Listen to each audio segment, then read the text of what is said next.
Mr. Speaker, I would like to begin, but...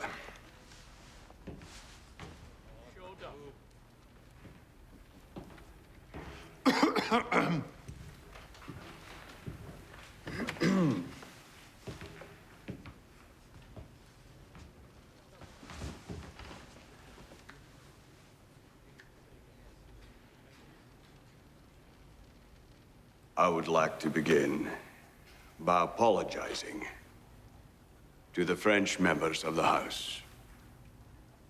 The offenses I've spoken against you are too numerous to list, but I regret them, every one. I've stood for the principle that this assembly fairly represent the population of this colony, and I still do. But I've given insufficient thought to the rights and the interests of the minority peoples. And for that, I am heartily sorry.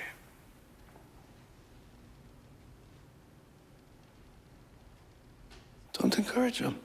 But the fact remains that this assembly does no longer function. 20 years of impasse have proven it. Reform is needed. And if Rep by Pop cannot be imposed upon the United Canada, then I say, let us dissolve the Union. Aye, let us go back to what we were. Let us be Upper and Lower Canada again.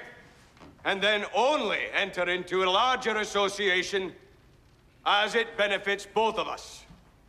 We must accept the fact that our union is as failed as the American one.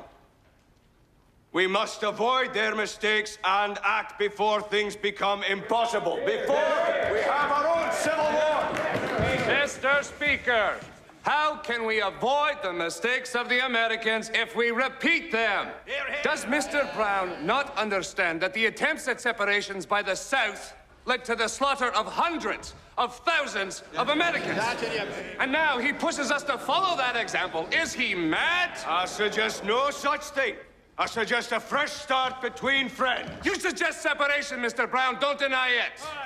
Just at the time we must most band together, you would rip us apart.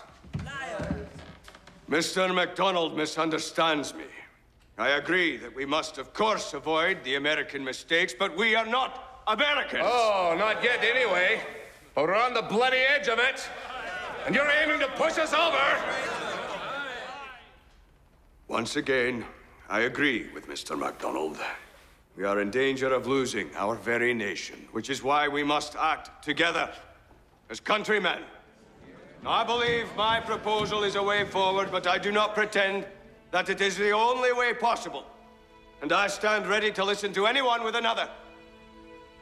We must reform our Constitution so it works. And I propose an immediate conference on the subject where every idea will be considered without fear or favor. Who will join me?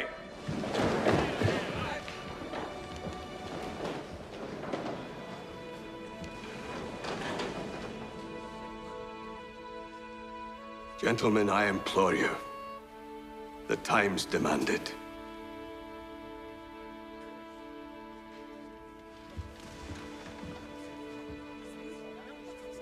There can be no harm in frank discussion.